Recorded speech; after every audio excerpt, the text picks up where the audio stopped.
I'm actually used to standing up to give this tour, so it's kind of backwards for me to sit down. I like facing backwards to give it. I have a hard time facing forward. It messes me up. So you understand where we all sit. Anyway, a little bit about myself before we pull out of the parking lot here. I moved here back in 1991 from the Houston, Texas area. Now my folks chose Evrika Springs as a place to come to retire, so I came with them and gave a bit of help on the retirement home. Back in the 80s though, when they bought property in Evrika Springs, I fell in love with this town too, so I never actually left. And I realized how that could be interpreted, so let me clarify this now.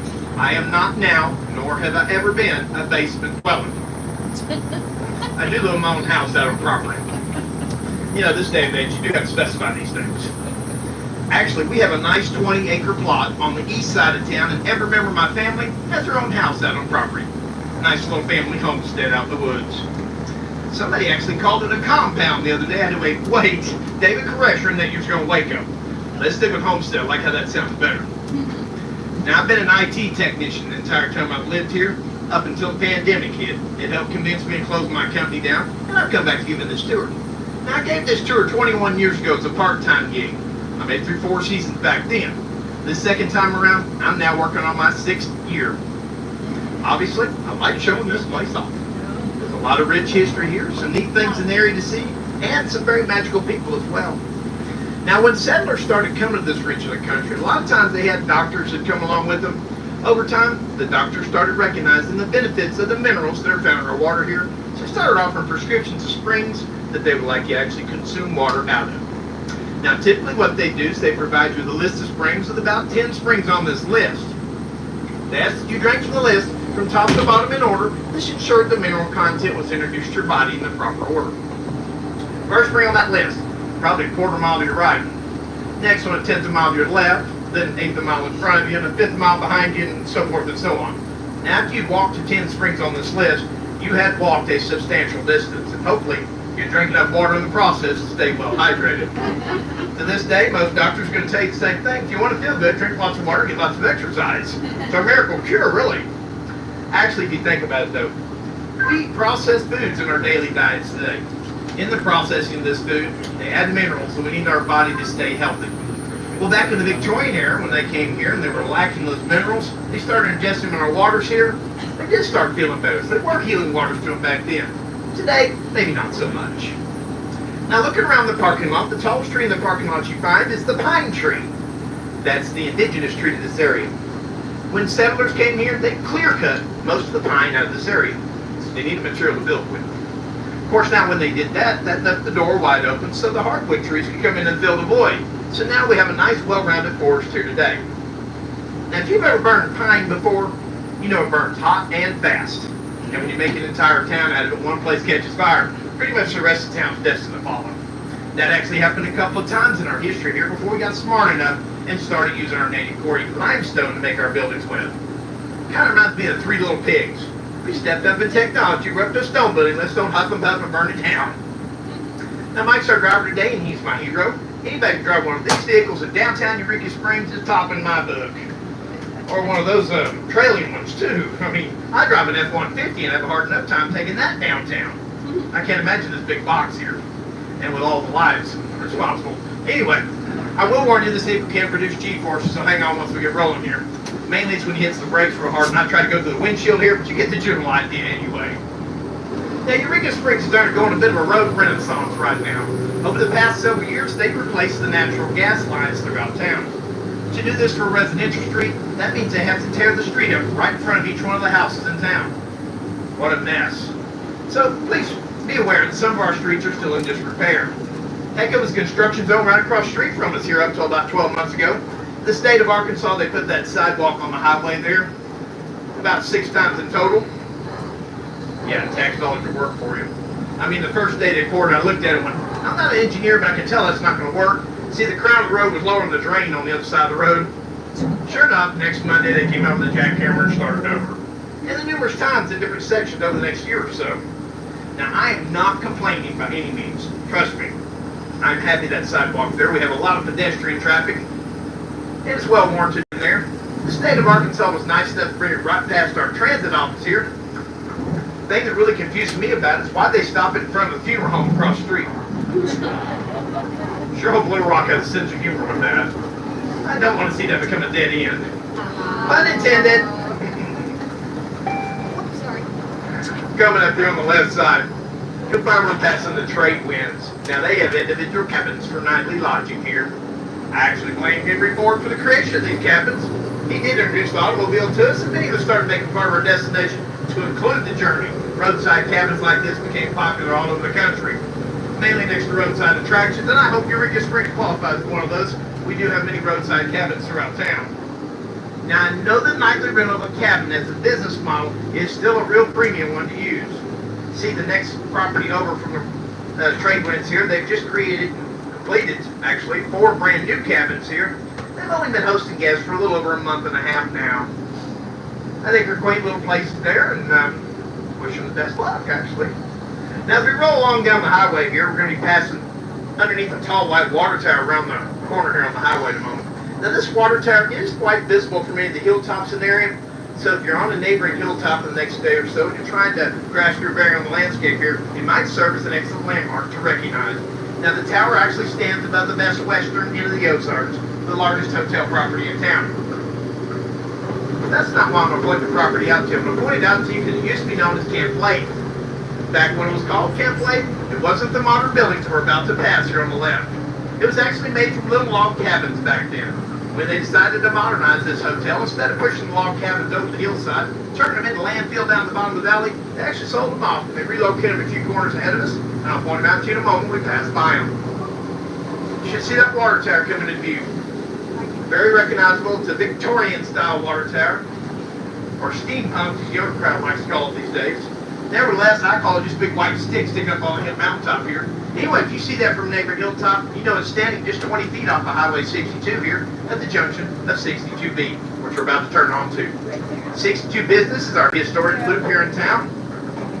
It's also the red route of our trolley system. We have 4 color-coded routes on our trolley system, taking different locations in town. The red route's the one we follow for the historic loop tour. Well, as we come around this corner here, you'll be able to see out the front, and on the right-hand side, the historical log cabin inn.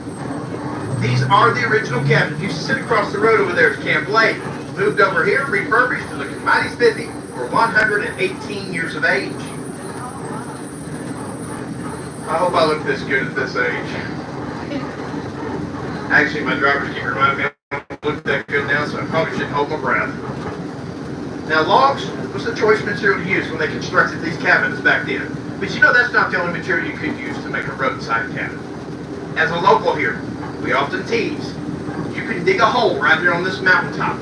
Now in a week or so, a flint rock will grow back in that hole on you. We tease about that, but that's pretty darn accurate to how the land works in this part of the country. Coming up on our left side, as we come around this next corner, we're going to be passing the Rock Cottage Garden. They actually use the local flint rock to construct their buildings on property with. I bet it makes them a bit cooler at this time of the year. Now as we pass by their third cabin, there is a dead tree on the back side of the cabin that's been repurposed into artwork. We have an annual chainsaw carving event in town, and all the country carved like that for that weekend's events. After the weekend's events are with, some artists will hang around for consignment jobs, and that's what's happened here. As we pass by the third cabin, you can look up above it, you can see the tree above it. There's actually been birds carved in the top of that dead tree. As we pass by, turn and look back, and you can see actually a human face carved on the trunk of this tree. Wow. Not uncommon at all to find things like that around Carroll County and in Evrika Springs proper. Many of us over the years, we've recognized the benefit of these artists standing in front of us with running a chainsaw in their hands. We decided not to make a horror film with them. Instead, let them carve on a dead tree, make a bit of art from it.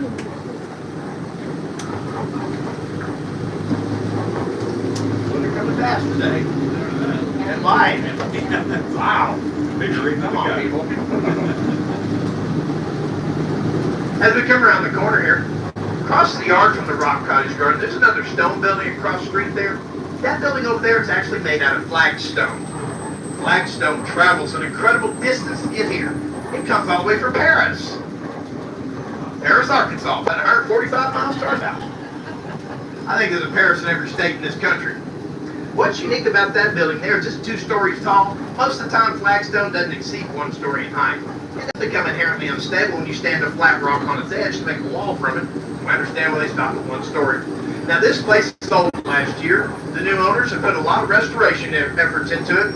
Redid the grout in the block and the wall and the walkway. New roof doors and windows, copper flashing up, redoing the ground, and I know they've already got it redone the inside. I'd have to say this is one of those rough diamonds being polished right in front of our eyes here in town. Now here on the right, you see an example of some of the yards in Evrika Springs. Like in town, they're terraced and not level. Of course, there's an exception to all the rules. The next Victorian home we pass on the right actually has a large enough and flat enough front yard. You could probably play a touch football game out in front. 21 years ago, given this tour, I did have an opportunity to see the renovation of this beautiful Victorian structure here on the right.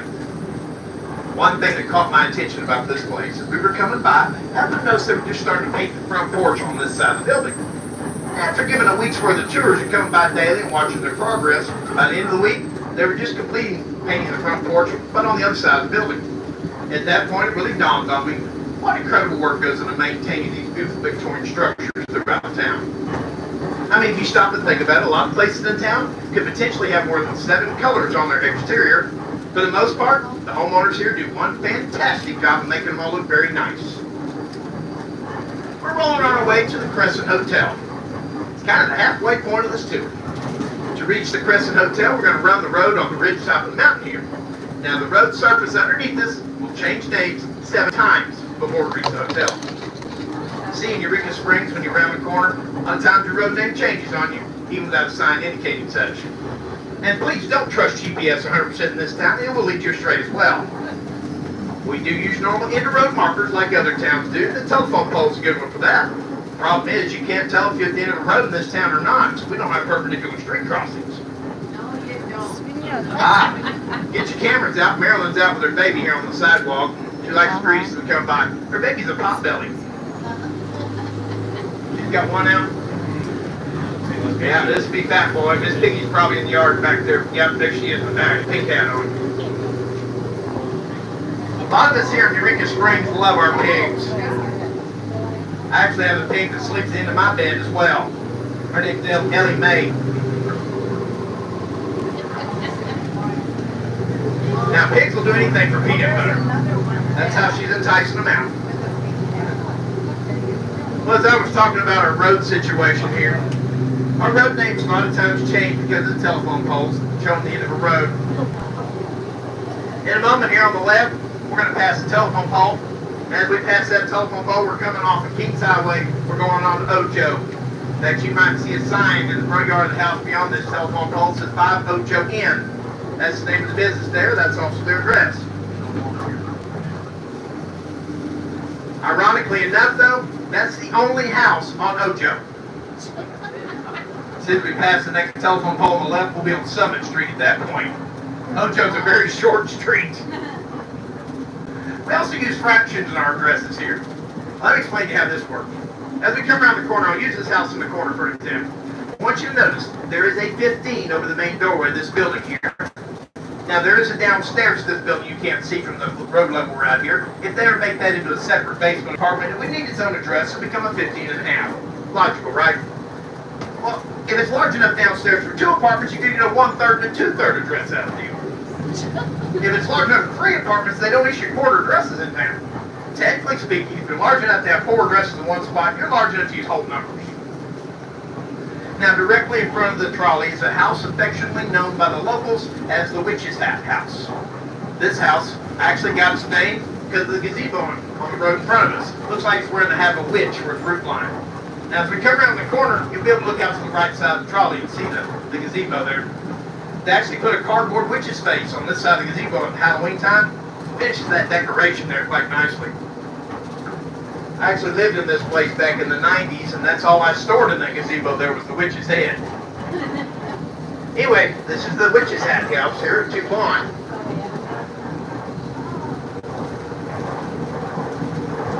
Makes sense, doesn't it? As we come around the corner here, in a moment on our left-hand side, we're going to pass the Tower House. It recently changed owners. Now, the former owners did a renovation the past decade that took them 3 years from start to finish. I think the place came back together quite nicely. In fact, I consider it to have an excellent curb appeal. For that matter, most houses on this block have some semblance of curb appeal. As we come to the corner here on the right-hand side, you're going to find the Givaldi Chapel and the Intrigue Theater. They actually hold a magic show in this building here now. I'd like to direct your attention to the block the building's made from. That's a native quarry limestone. Came from a quarry 5 miles north of Evrika Springs. And that quarry provided the limestone for the retaining walls of buildings throughout town for the years. Now that limestone is extremely high in a magnesium content and several other complementing minerals, making the block for that building twice as heavy and twice as dense as other respective limestone without the magnesium content in it. I'll speak more about that as we go along. It's kind of important to our waters here. As we take our next corner, you're going to find on the left-hand side that Texaco Bungalow. This is a repurposed gas station made into nightly lodging. They even repurposed the old gas pump handles. They made handles for double doors on the building. As we come around the end of the building, you can look behind the 77 on the end of the building, you'll find the double doors that I'm talking about. As we come around the other side of the building, there is a metal pedal car on the other side of the building as part of their sign for the building. I know if the guys from American Pickers would have ever made it through town, they would offer up some serious bucks to get that pedal car off the building in the back of their van. There's the doors I was talking about there. Completing that turn there put us on White Street. White Street is quite popular with our local artists. Once a year we have the White Street Studio Walk. This takes place during our May Fine Arts Festival. It's the third Friday in each May. It's when the local artists open their homes and galleries for the general public to come in and view and possibly purchase artwork. A lot of times you'll find booths of art set up on the sidewalk on both sides of the street all up and down the block for that evening. Most of the places that evening are exhibiting art for sale. They're also serving complimentary wine and cheese. So by the time you get to the block, you're probably buying art you don't really need. You're quite happy to do it at that point. We do have a lot of active businesses on this block here. Example coming up here on the left is Regalia Handmade Clothing Studio. Mark is a wizard with anything involving a needle and thread. There's been a couple of good restaurants on this block to grab a bite to eat. Coming up in a moment on the right-hand side, we're going to be passing Harold's. They have an awesome porch on this side of the building, so you can enjoy the outdoor ambiance and a fine meal in Evrika Springs. They've been making homemade ice cream here. He brought me out a sample last July. Let's just say by the time I got to it, wasn't ice cream, but it was yummy cream. Across the road, a little up the block, we're going to be passing our Mio's Italian restaurant. Hey, if y'all have intention on eating their Mio's, start early. A lot of folks pull up at 5 o'clock in the evening to a full parking lot. That's a good indication you're going to have to sit and wait for an hour, maybe an hour and a half to get a table. Now, don't get me wrong, the wait's worth it. The food's pretty darn good. But if you're anything like me, you can smell like garlic coming from the kitchen, yet you don't have a table to sit at with breadsticks or crackers. Well, I turn into a frenzy of pig and start frothing the mouth. So to head that off, I just start early. Anyway, that's our videos there. See how big the parking lot is? They're doing something wrong if they're filling that up. I hope you hear the sarcasm in that statement. You know, a few years ago, I got on a tiny house living kick. I got a few places around Evrika Springs that are terribly tiny houses to live in. One of them around the corner here is called the Rosanna Cottage. In Evrika Springs, when you have a door that opens on a street, typically you'll have a U.S. postal address assigned to that door. The Rosanna Cottage has a door inside the house. It also has a door on Prospect on the left side of the house. We're driving by. So this teeny tiny place right behind me actually has 2 postal addresses, but no internal stairs. You have to walk outside to go downstairs. Definitely a tiny, quaint cottage. Maybe 300 square foot. Now across the street you can see one burned down a couple of months ago. You got to realize, we actually have houses up on this hilltop that have been here nearly 100 years. They're tinder boxes. When that volunteer fire department gets a truck out on site, a lot of times all they can do is keep it from spreading somewhere. That house actually burnt for 5 days. I like to point out a couple of refurbishments over time. We're about to pass one here coming up on the right-hand side. It was refurbished 14 years ago. Originally built in 1889. This is the Hilton Cottage coming up here on the right. It's another place in town I consider having excellent curb appeal. Now, one thing not original to this property here is we pass by the house today, you will find a garage on the other side of the house. You know, back in 1889, you didn't need a place to park your car. I get asked a lot of times, what do we do up in the winter time when it ices and snows? My favorite time of the year. I'll actually kick my feet up and let snow melt around me as far as I'm concerned. I'm off work at that time of the year, though. Now, if you live in town, you probably need 4-wheel drive to get around all year long. Well, we we have a good storm come through, a lot of our locals like to take advantage of a couple of our choice sled streets. The most notorious in town, it comes up after Kansas here on the right, called Howell Street. That's Howell, but I believe that's the sound you make as you slide down the street. Not kidding. They repaved this road last year. They've already redone the gas lines, so it's friction-free blacktop with a stop sign at the bottom. You'll be doing about 90 at that point. My favorite thing to slide down this street on is an upside-down ironing board. With the legs folded up in the air, that way I have something soft to hold on to on the way down the hill. Anyway, this is Howell Street coming up here on the right. Take a deep breath before you sit. You'll need the extra oxygen. San Francisco doesn't have anything over Eureka Springs when it comes to Howell Street.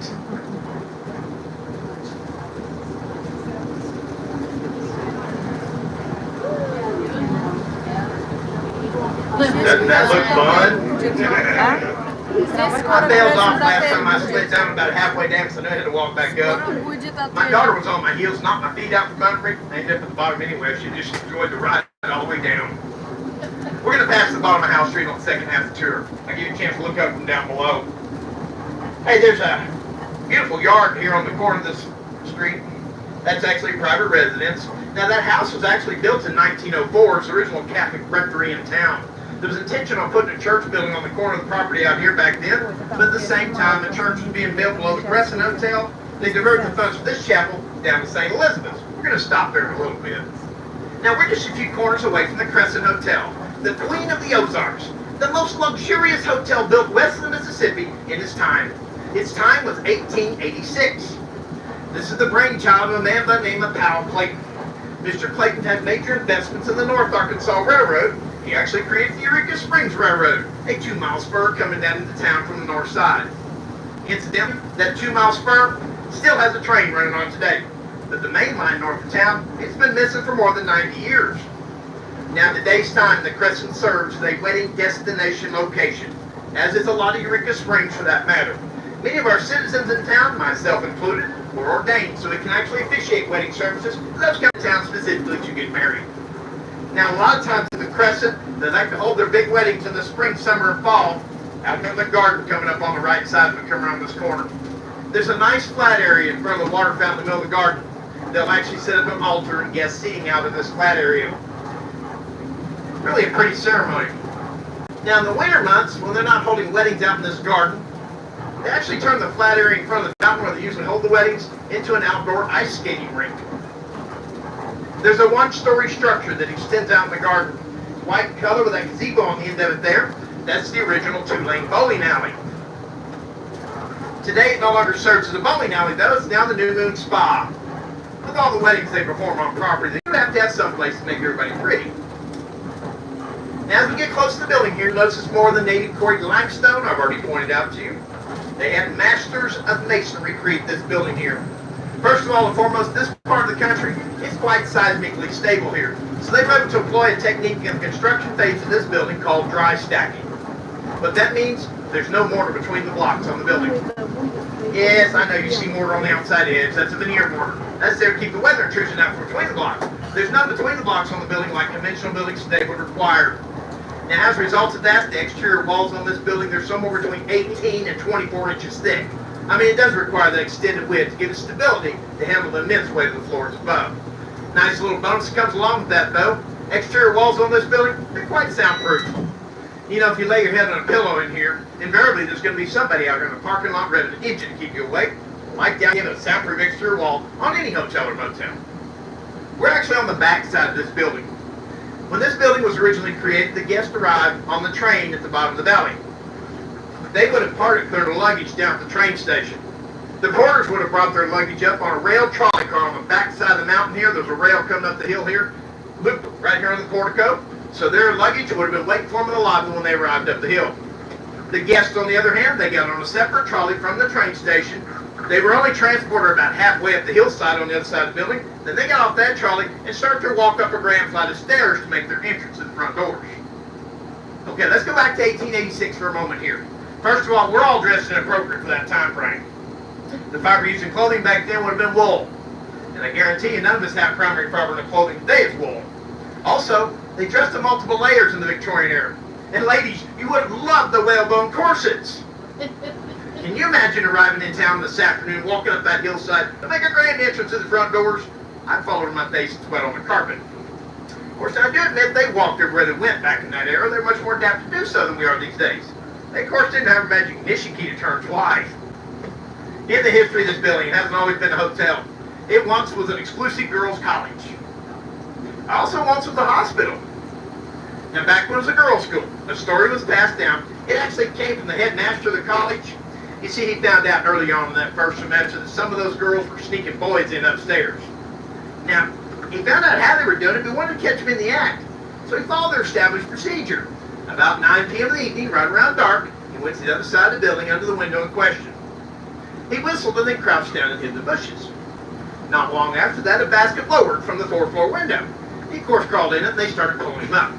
Now, the low lighting on the building back then, they got about as high as the 3rd floor before they recognized who was riding in the basket. Then the girls panicked and let go of the rope. Excellent example of gravity. Fortunately, nothing was broke on the headmaster, although I imagine it was pretty sore after doing a 3-story bounce. I do know this is the one and only year they had expulsions in the college. Girls didn't do things like that back then. Probably shouldn't do it today either. Regardless, don't let go of the rope. Like I said, this was a hospital at one point. Once known as Dr. Baker's Cancer Curing Hospital. He actually sent out flyers from the U.S. Post Office all over the continental U.S. to advertise the opening of the hospital. The flyer said something to the effect of, if you have cancer and you need a cure, come and stay with him and his staff here in Evrika Springs, and they'll cure you of your cancer.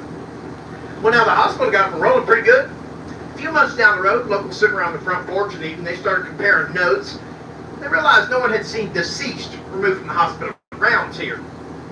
In the best laid plans of any hospital on the planet, there will be people pass away. Unfortunately, that does happen in a hospital. We know in the absence of knowing the truth in a small town like Evrika Springs, we can come up with some off-the-wall rumors. Did y'all hear? The catacomb of tunnels underneath the building there. They've been burying bodies in the catacombs for years. Not good enough. All right, there's a smokestack on the corner of the building over here. They actually burn them up at night in the cover of darkness, right? Yes, ma'am. The trail, it's over there. Actually, neither one of those are true. I've been all through the basement on this building. There's no such thing as catacombs down there. And the smokestack over here, it's the active boiler on this building. This is still a steam-heated building in the wintertime. Might be a bit difficult to use a boiler for a crematorium, even under the cover of darkness. It took a little while longer for the locals to figure out what was happening here. Somebody had staff laid. Basically, see, Dr. Baker was he made a deal with all the mortuaries to only show up after midnight and always low behind closed doors. That would have taken place behind this row of bushes here on the right. There's an extension laundry room down below. It once served as the morgue. Now, finding this information out around town made a lot of people comfortable. Well, comfortable enough they can get a good night's sleep again. But not all of us. Some of us could still do basic math. See, we've always had one mortuary in town. Before the hospital was here and after the hospital closed. While the hospital was in operation, there were 7 active in town. That's a significant difference. This actually caught the attention of federal agents in the area. So they started an investigation to find out what was happening behind these walls here. Didn't take those agents long at all to figure out that Dr. Baker, yeah, that man should not have called himself a doctor. In fact, you'd be rather hard-pressed if you called the man a snake oil salesman. I'm going to call him what it really was. He was a shyster. Made himself pretty darn wealthy off the pain and suffering people in the building here. Of course, now the agents figured out they weren't going to tolerate that any longer. They gave the man some shiny bracelets to wear to escort him off property. They were stuck together, of course. Boarded up the doors and windows of the building, even. When they put Baker in front of a judge in a courtroom, the first charge they threw out against him was mail fraud.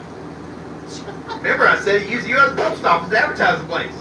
Boy, you do that for fraudulent reasons, they'll get you. Nevertheless, he was found guilty of both charges and sentenced to extensive time in Leavenworth Federal Penitentiary. Now, much later in life, he did eventually get released. When he got out, he had a little money tucked away the government didn't find and take from him. So he bought himself a boat, hit the ocean for the remainder of his days, probably hoping to avoid karma. Although I'd say he didn't do that, because Mr. Baker himself, he died of lung cancer.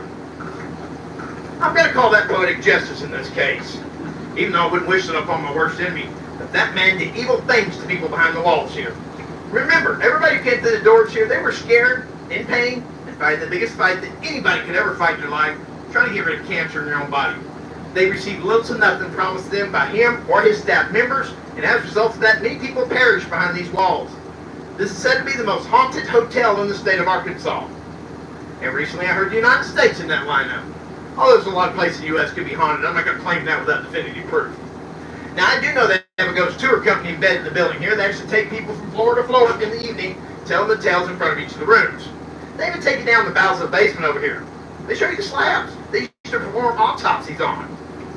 I can't tell anybody on this vehicle whether you should believe in the supernatural or not. That's something very personal, and I'll respect your beliefs on that. But I would like to share with you my personal experience in this building. Back in 1991, when I moved here full-time out of the Houston area, the first job I took in town, right there in the Crystal Dining Room. I gotta tell you, walking across that dining room floor between 4:30 and 5 o'clock in the morning, open the kitchen, start coffee for the day, there were many mornings I felt like I'd be pushed across that dining room floor. Sometimes pretty good force behind it. Of course, now this was over 30 years ago. I used to have a bit of a drinking problem back then, so maybe I left over the night before. I bet you don't need my help to determine if you believe in a ghost either, do you? Believe it at that. Now, I used to take my groups in and show this building off. I do love doing that. Speaking of the owner last year, she indicated how overwhelming it was to her and her staff for us to bring in groups in here, so we've agreed to no longer do so. She did want me to make sure that everybody that takes my tours understands if you have a desire to come back and tour this building on your own, you're more than welcome to do so. Your atomic groups are their clientele. They're not going to turn you away. In fact, I highly recommend you do come back and check it out. A lot of the history of Evrika Springs is wrapped up tightly around these walls. If you do, go in the lobby, grab the elevator, or main staircase, go to the 4th floor. When you reach the landing on the 4th floor, you're going to find a corridor allowing access to the observation deck overlooking Evrika Springs on the front side of the building. It's the highest point in Carroll County, has one incredible view. For that matter, if you're really interested, the other half of the balcony you'll be standing up there is actually a restaurant. Flip over, grab a set of tables, sit down and enjoy yourself for an extended period of time. Hopefully that's why you're here. You might even get a mean calzone from them up there. What I hear anyway. Now one more thing before we pull out of the parking lot here. On the other side of this tree on the corner of the building here, there's another building behind it. It's referred to as the annex wing of the hotel. The top 2 floors, they tie into the 2nd, 3rd floor main hallway behind me. They connect between the 2 buildings with a green patinaed copper-clad shingle section. This section used to house a steel soundproof door in it. Back in the hospital there with that soundproof door and the soundproof exterior walls in the building, the top 2 floors over there, they were called the insane asylum. Should you show up here with a brain tumor back then, guess where your pillow was going to be? Or maybe you're just screaming out in pain with your suffering. They locked you away. I mean, he couldn't be checking his next next patient at the hospital and, having someone screaming out in pain. Anyway, I digress. The reason why I point that section out in the building to you, every time I personally cross the threshold into the annex wing, I feel trapped. I feel like I scream at the top of my lungs and nobody hear me or even care. And I have been up there many a times through the years. Back in the 90s, those rooms up there were temporary lodging for employees, so I went through to see fellow employees and friends through the years. About a decade ago, they majorly upgraded those rooms in the hotel. They're now honeymoon suites. Hope not everybody has that trap feeling. That's probably not the best way to start off any honeymoon. Anyway, you can see the parts of the building we're talking about as we come by here. About 18 years ago, they cut a driveway down here on this side of the building. It goes to the outdoor recreation area for the guests. Halfway down the driveway when they were creating it, they came across a pit of glass and halted construction immediately.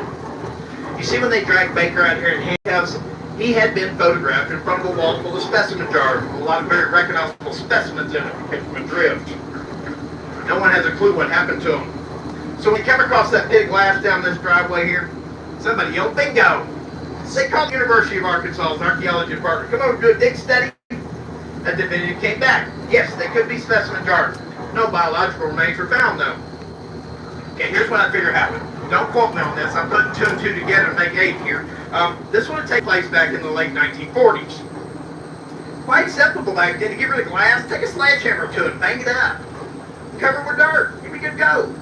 I kind of figured there was a bonfire ring on the side of that pit where they did that. Maybe biological burn up there. Evidence of it over time just dissipated.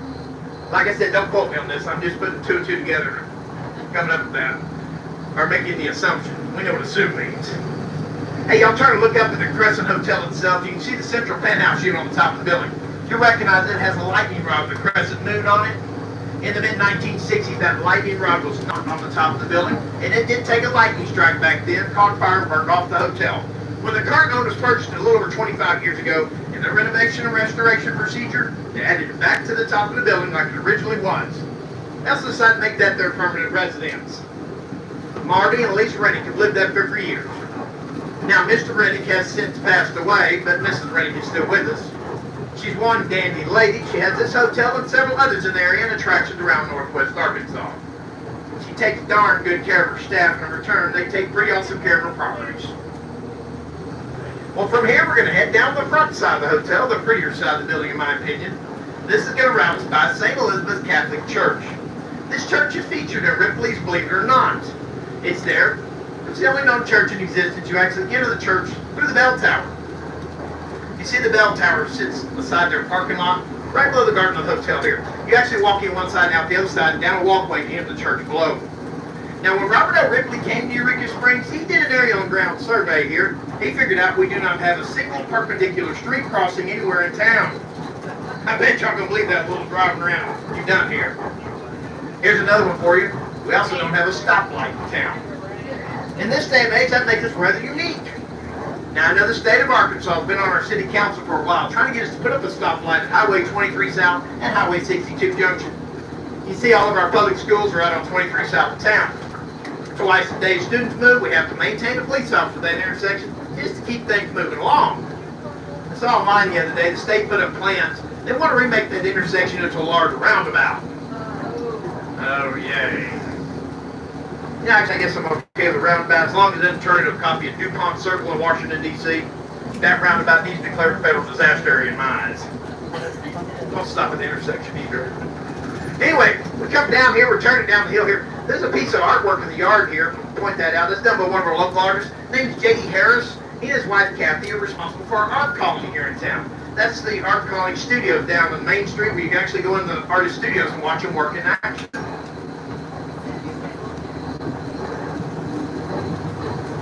Now, as the parking lot opens up in front of us, off to the left, you'll be able to see the bell tower with its terracotta tiles. We're going to pull up down here next to the tower. We'll give you a chance to offload the trolley and go down to the Catholic Church below. Now, the bell tower chimes every 15 minutes on the sundial, so it's going to chime at least once, maybe twice while we're here. As you come out of the bell tower itself, you're on a ramp walkway. Easy walking down. Well maintained. There's a couple of little set of steps as you turn the corner at the bottom. 2 or 3 steps on them. Still well maintained, easy walking down. Now, I'm not going to talk about walking back up the hill, because at that point you're fighting gravity, and I have absolutely no control over that. People tell me it's heavy in Evrika Springs, so bear that in mind. Anyway, coming out of the bell tower, you're walking down this walkway here, passing statues on the uphill side of the walkway. Those are the stations of the cross right below us here. Now, I'd like to point out the third station from the bottom is much taller and larger than all the rest of them on the hillside. The reason for this is back in the 1970s, somebody's parker brake failed on the vehicle, rolled down the hill, crunched the station. When they recarved the Corinthian marble into that statue again, they had their measurements slightly off, so it came back taller and larger than everything else on the hillside.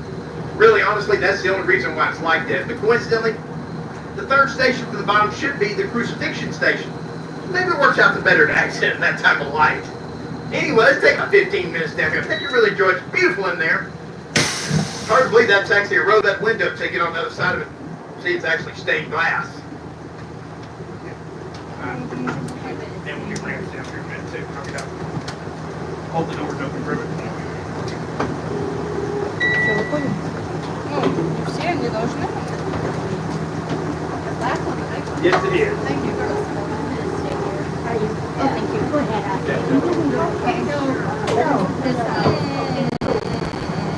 Here. Yeah, leave me your purse here. Big step. Here, Emma. Ну, что, не все. Place are you gonna stay? Or? I'm at this day. Oh, all right, then, no problem. I got a job. Yes, sir. Это Oh, yes, sir. у них где They used to теперь come there. It was tight there. Yes, sir. Yeah, you gotta think about it. для этих, для молодежи. There's a few of them that get tight. Там был Well, there's stairs and a ramp down это there. же ну, There's like, you gotta go up a few stairs here, and right then there's a big long ramp, and there's a few stairs at the bottom back there. Now, do you want me to use a ramp on this right here, maybe? Yes. Okay. It doesn't take much. It's fun to watch it too. Yeah, we can do that, no problem. See these black cams here? There's your stability when it comes to you. That's what you hold on to. Там был But it's a pretty, it's kind Ну, of это gradual по- ramp, but it's a little bit, it's not too big. It's Там была ментальная это. You might like this Да, better. No, больница. we're staying. Там, если, и там как бы любая Oh, you can go on, get on there if you like. болезнь с мозгом, если была, там это от истерии до этого, до рак мозга. Там его их всех туда посылали. You can do, sir, if you want to. No, I can do this down. Okay. Называли его Норман Бейкер. Thank you. You're welcome.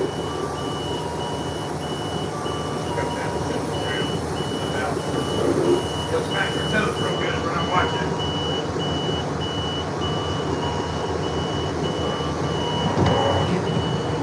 Steps, but that ramp just don't. I like watching the thing when it's all on the drop.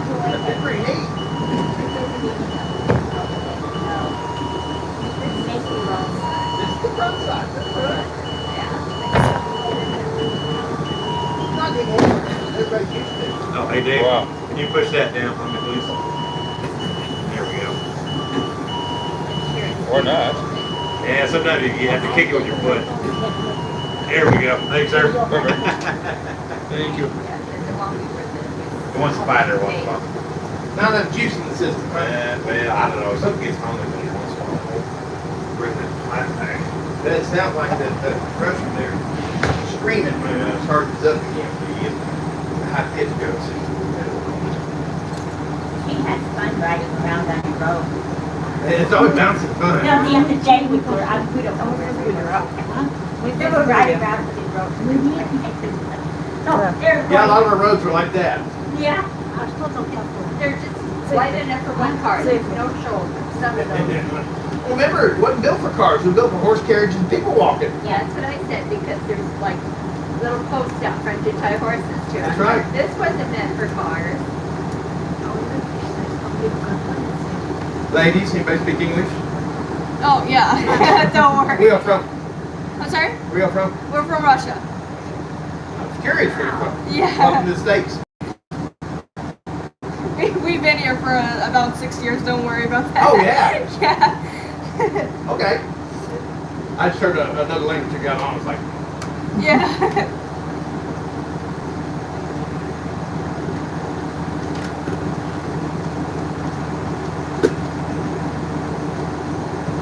Интересно.